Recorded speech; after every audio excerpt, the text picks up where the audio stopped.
Generation X. In general terms, those born between 1965 and 1980. Latchkey kids.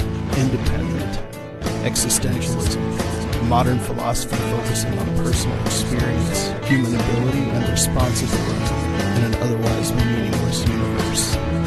We're the cause. This is the effect. We're the Gen Existentialists.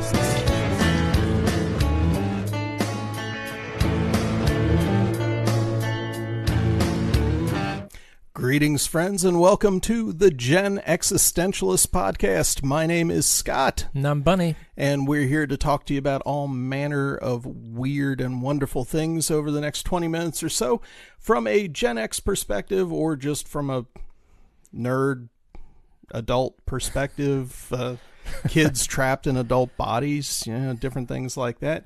If you are interested in throwing a topic at us for addition to Mega Wheel the Magnificent, or you've got questions or comments or anything like that, Bunny will give you the rundown on how to get in touch with us. Yeah, you can drop us a line at morningpizzaradio@proton.me. That's proton.me. And let us know that you want to talk to the Gen Existentialists in that email. You can also check us out on the Mixcloud site that you found this at. You can leave us a message there, or you can get the app and listen to us anywhere you go. We are infinitely portable, and we love going places. So take us with you on your adventures and tell us about how people stared at you strangely as you're walking through Kroger and listening to us at full blast from your phone, and people get terrified by the things they hear. So we're going to spin Mega Wheel the Magnificent and see if we can get a topic generated to get us started on this show. If I can actually hit the button and get the thing going here. And Mega Wheel of Magnificent is over 500 topics that Bunny has not vetted. So sometimes we come up with things that just aren't... What? And there's something inexplicable right now? This is utterly inexplicable. The fact that this ended up on the wheel is just... Okay, ready? Yeah. You're going to love this. Okay. Why is it called lipstick if it doesn't stick your lips together? Probably because it's a stick that you rub on your lips. Yeah. You dumbass. Dumbass! That was one of my favorite bumps from Meat Cleaver Theater was the dumbass Yeah, one. the little milk chan. Yeah. Good times. So, that was a great question. Thanks for sending those our way. Was that one that it sounds like something someone would send? Probably, yeah. That was a lot. So we're going to spin again. And see, that's the thing. Most podcasts that don't really care about being entertaining, that don't really love you, the listener, they would go back and edit that out. Because they want to sanitize it and make it just... Plus, I don't want to put Scott in too much trouble moving me. So I don't censor anything. Good. I'm not going to censor it. Okay, this spin is wonderful. All right. Do you believe in astrology? Why or why not? Yes, I do. I'm a big proponent of astrology. I know that everybody's like, oh, horoscopes are for girls. Look, let me just say, this is something that's been going around. If this is a grift, this has been going around for centuries. And I've found that more often than not, signs really do... people exhibit qualities of their signs. Sorry, I'm getting tongue-tied. Odd characteristics. Yeah, characteristics. That's the word I got stumbled on. Okay, so what is your sign? I am a Capricorn. 100%. And how do you fit within that Capricornian paradigm? Hardworking. I'm all about goals. I'm very goal-oriented. I don't take a lot of shit. And I'm very frugal. I'm good with money, good with tasks, good worker. That's pretty much it. And people think that Capricorns are very boring. It sounds very boring when you read it like that. But we're also very calculating, I guess. Like we plan our moves 6 moves ahead. Mm-hmm. so not a lot catches us off guard. 6 moves with contingencies for each move and contingencies for the Sure, contingencies. you know me and my backup plans on backup and you make plans. you make fun of me for having systems. Dude. I make lists too. But the funny thing is, I ended up marrying a Capricorn as well. Now, she is a Capricorn closer to the Aquarius side. Sorry, I get my A's mixed up sometimes. So that stuff does matter when you, like, where you are within that time frame. Yeah. I'm like Capricorn straight up and down the line for the most part. Jeanne is Capricorn with Aquarius rising. So she's the same frugal, hardworking, goal-oriented, good with money, good with, her time management, but she's also very much an Aquarius in the hopeful sense and the kind of hippie-trippy sense, I think. That's my interpretation of it. Jeanne is actually sitting right beside me at the moment. Yeah, so. we've both got our wives. Tracy is here with me during this session. And so I'm going to throw it to Jeanne then. Do you believe in astrology? I'm not sure, honestly. I would say scientifically, no. That doesn't make any sense that everyone born the same month is going to act the same way. I will say that after a lot of life experience, it does seem, like Bunny said, that there's a lot of traits of people. And sometimes when you ask people what, oh, you're a Capricorn or you're a whatever, and it does seem to match up. And I don't know if that's more people finding out what they are and then trying to be more like those traits, or if it is the other way around. So, go ahead. So I want to believe. I guess. Yeah, I think the funny thing is I've run into people before and immediately sort of known what their sign is just by the way they act. I have a perfect example. I was doing a video interview with a tattoo artist in Pittsburgh a few years ago. Mm-hmm. Never met this girl before. She showed up. She was very embarrassed because she still had rollers in her hair because her hair was crazy big, and she had left a couple of rollers stuck in there somewhere. So we were kind of laughing it up off camera. And I was like, all that aside, you're pretty Capricornian. She's like, oh my God, I am. So are you, It's like, I just knew, it's this weird kind of, you kind of pick up on things. And you are very much a Gemini, my friend. I hate to steal your thunder on that, but. My answer to the question, do you believe in astrology, why or why not, is going to be no, but. Kind of like Jeanne. Like, it makes no sense that where the planets are when I was born is going to have anything to do with my personality or anything like that. Sorry, Harry Dresden. I'm a big fan of the Dresden Files being starborn or anything like that.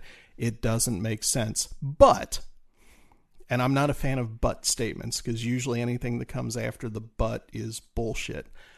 But I also recognize that all of the classic traits of a Gemini pretty much describe me. I mean, I'm kind of a poster child for anything you would read about a Gemini. I am creative. I write songs, I write poems, and yet I studied philosophy. I place a lot of value in hard, cold logic and reasoning. I like things to be neat and tidy in some areas. In other things, can be a complete mess, and I look at it and I go, yeah, it's just fine. It doesn't really, I know it drives Tracy nuts that I am this walking, like, dichotomous blob of, yeah, he feels this way about this way about this, and somehow it works. He never, it never bothers him. So I'm going to throw it to Tracy. What do you think? So I think it may be true. It may be that signs help shape who you are, and we don't yet understand why. Most of my close friends through my life have been Geminis. And so Scott thinks that he drives me crazy, but he and I fit together really well. I'm an Aries.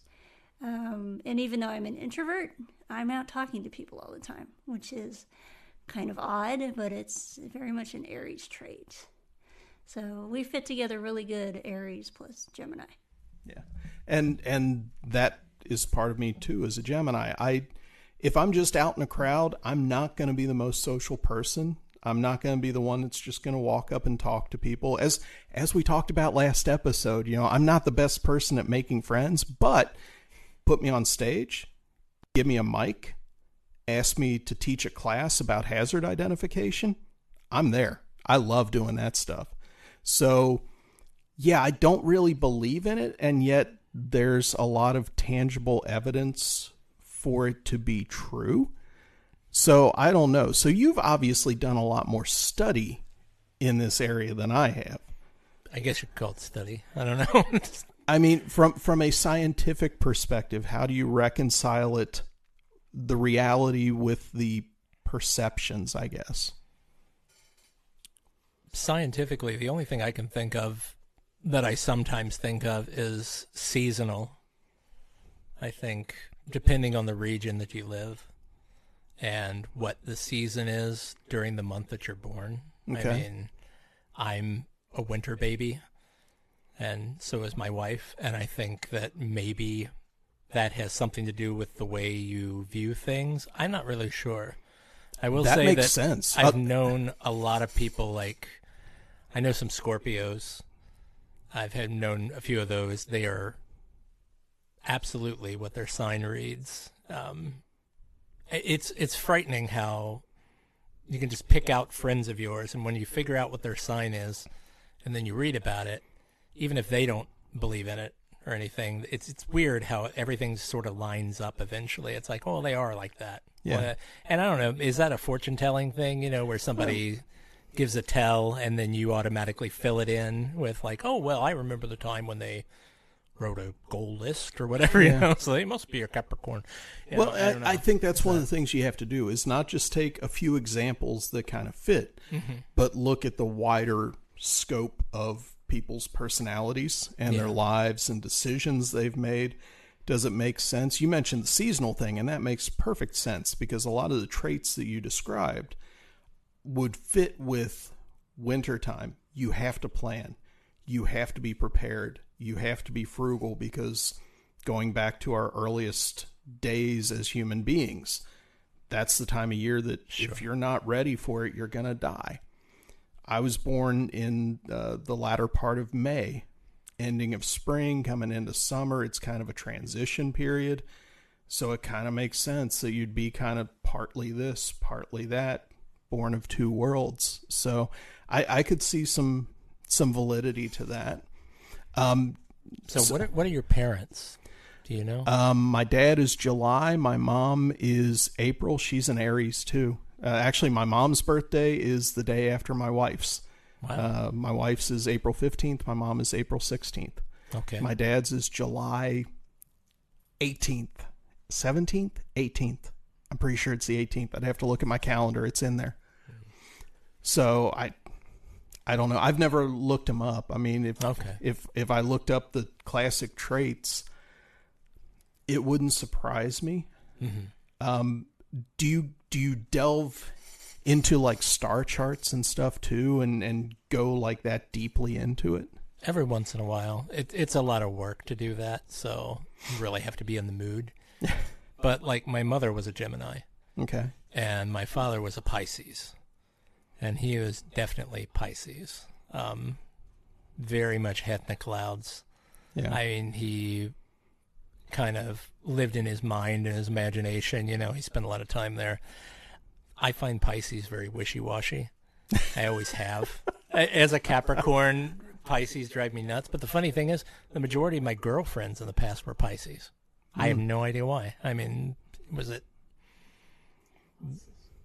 I'm sorry? And your bosses? Oh, yeah, my bosses, too, were all Pisces. What's that all about?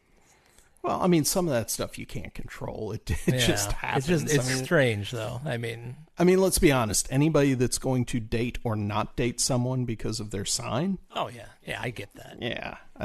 It's weird when you look at once again, when you know a person. Yeah. And then you find out what their sign is, and it's like, wow, that explains a lot, or whatever. Yeah. And now I want to ask you to do my star chart and stuff, just because I want to see. Maybe we will. Like how bring that up on another episode. How close this comes to the reality of the situation. Yeah.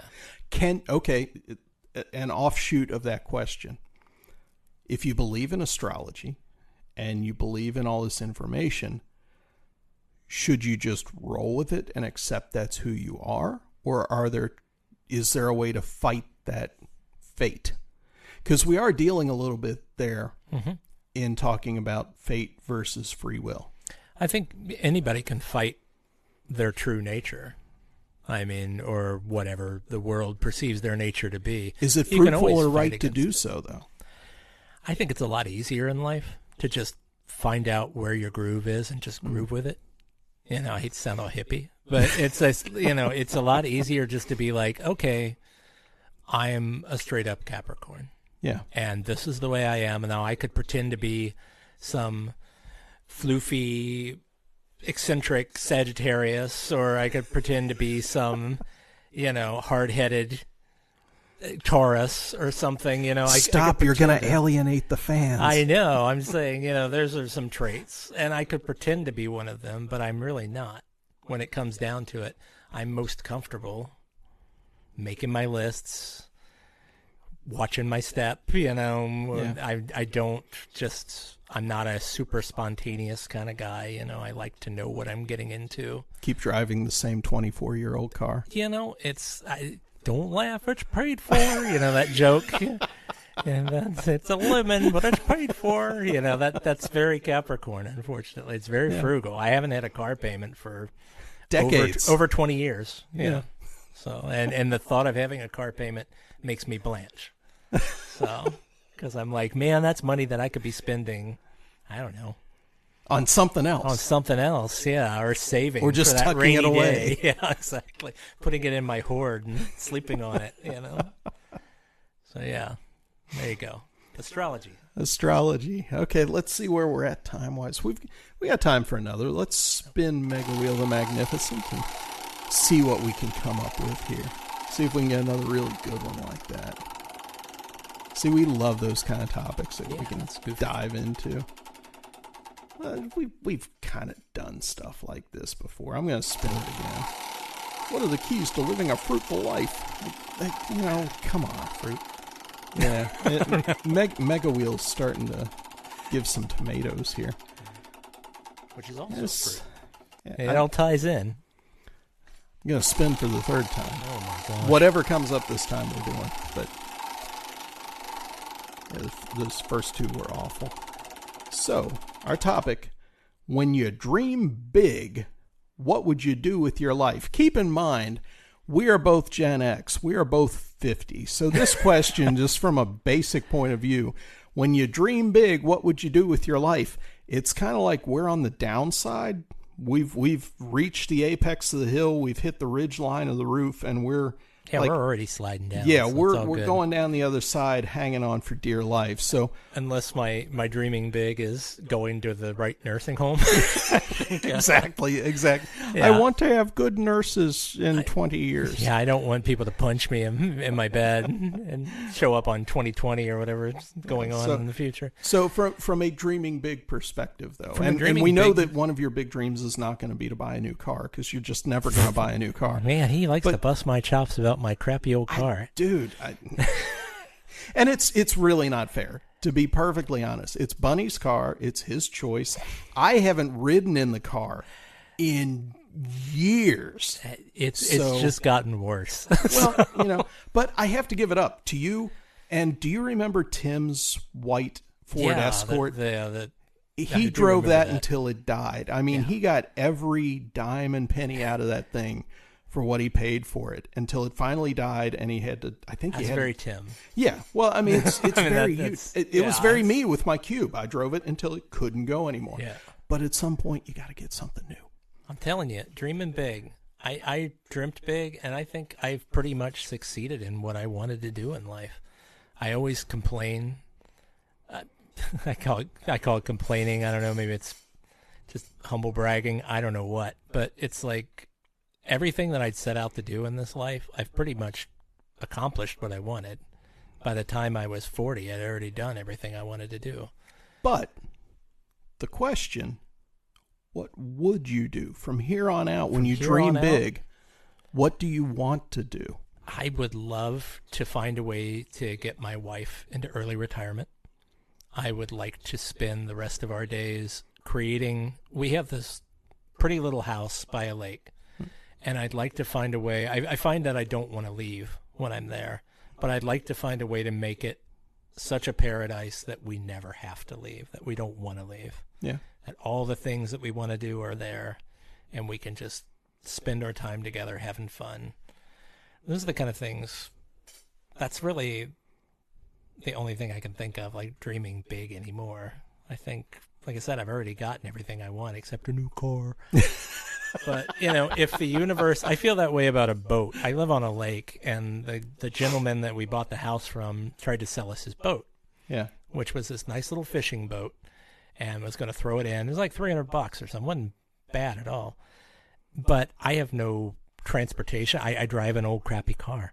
So I have no transportation to pull around a boat or to get it up and down from the lake, Yeah. So I passed up on the offer, and everybody's like, well, you need a boat, you need a kayak, you need a something. And I'm like, if the universe wants us to have a boat, a boat will come along and we'll end up with it. And I feel that way about a new car.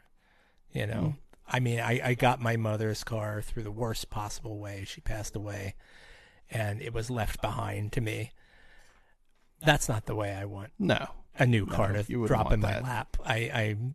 If the opportunity comes up, it'll happen. I'm really that way anymore because I feel like everything that I wanted to do, I've done. So, see, with me, like dreaming big from here on out, I'd like to retire at some point. I don't think I'll be able to, simply for health insurance reasons, being diabetic and with other things that I've got going on. I want Tracy to be happy.